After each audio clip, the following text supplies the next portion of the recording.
begging money at night. Then someone tried to shoot me and then I ran away.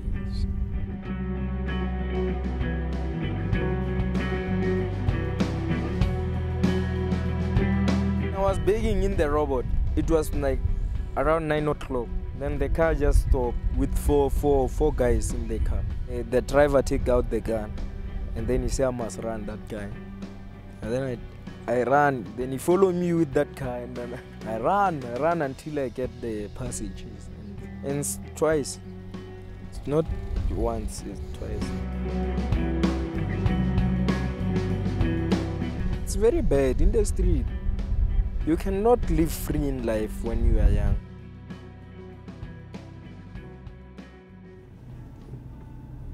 More than 4,000 children are strolling the roads of Tshwane.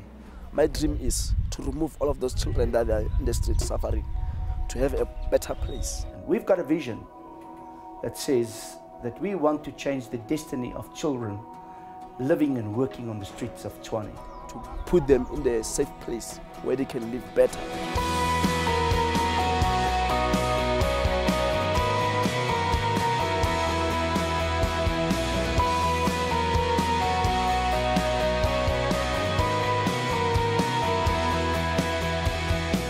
What we are doing also in child care is we are taking kids from the streets, abandoned kids, abused kids.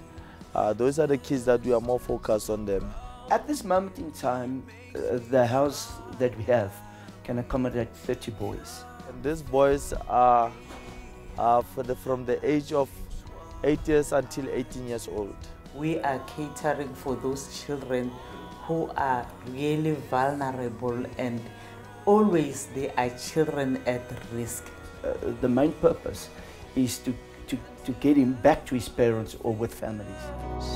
I can't escape your greatness, from the brightest of places to the infinite spaces. There you are, there you are. They are coming from the street totally traumatized, totally being cut off the normal situation where they can live better and their rights at least being observed. All of them, they have different stories, different problems, and we should know their story. When I remember, it's like I was getting too much punishment in the house. I had to leave. I ran away at the house. Burundi. I'm coming from Burundi. And I came in South Africa in 2006. I was there with my dad in Pretoria West. In Pretoria, I stay in the street for 3 weeks. I was begging money at night. I was smoking glue, doing those stuff. Like my dad, he didn't want to stay with me. Then he decided to say I must not live with him. He decided to throw me out of his house. 2 years I've been in the shelter and I ran away. I go to the street again. I slept in the street.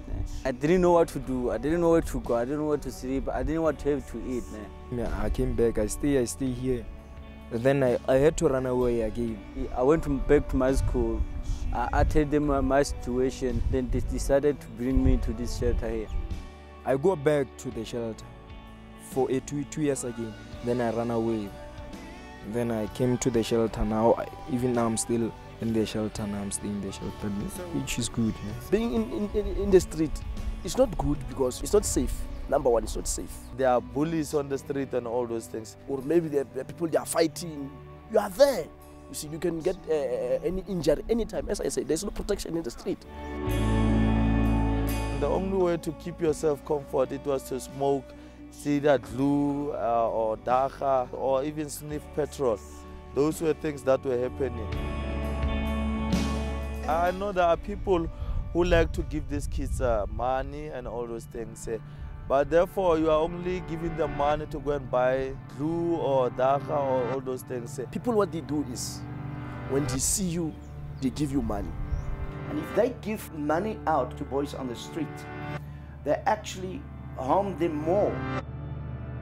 What I realize is it's not too good to give you money, because money, you are not using it in a good way. So you won't change, you see. The boys on the street get a lot of money from the community, passing them with their cars, and they don't want to come to shelters where we assist them with their future. The more you give them the money, the more you motivate them to stay on the street. Imagine if everyone give the boy on the street 2 rands every day. And this boy every day counts about 300 and something. Then you take him to the shelter. It don't be too long, then he will go back again on the street. It's the money that makes us run away. You beg money in the robot. After begging money in the robot, you go to KFC, you beg money in the KFC. After begging, you go to McDonald's, you see, making more money. You just buy, you do whatever you want, you see. That is why other people, when you call them to come to the shelter, they think that maybe you're crazy or you are sick. Because of there's money there. There's money there.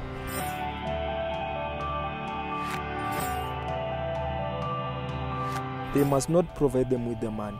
Yeah, even the people of Pretoria, like, they're struggling to remove us from the street. If people can stop giving the kids on the street the money, they must give them clothes, food, give them clothes, food, until one of them change his way or his life and say, I want to stay in the shelter. Get involved with them. Make just one day, just go and chill with them. They are not criminals. They are normal kids. Get involved with them and see how can you help these kids in order to become somebody else. If you are giving me food and a place to stay, it's better, because I'm saving my life. It's always touching me because it's where I come from. You see, it is very important in life to change. The greatest pleasure in life is seeing a destitute person on the street changed to take his rightful place in life. There's no greater pleasure in life. I was one of the boys actually in the shelter. I stayed in the same shelter that I'm working in now. Then Edward is the one who fetched me in the street to bring me in the shelter. I stay here as a child of this place for 3 years. And after that, they put me as the coordinator. If they cannot find help here, I don't think they'll find help anywhere, because where they come from, there's no help. Now they run away to the other place to look for help. If there's no help here, then you have destroyed their life. Salvokop is another place that it's very different from home, you see.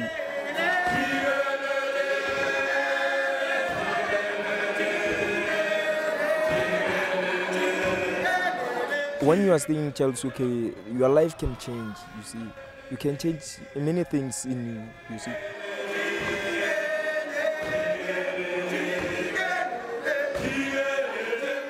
Salvokop helped me that by taking me to school, it's what I was wanted in my life. If they didn't take me to school, I was going back to street because I was already give up.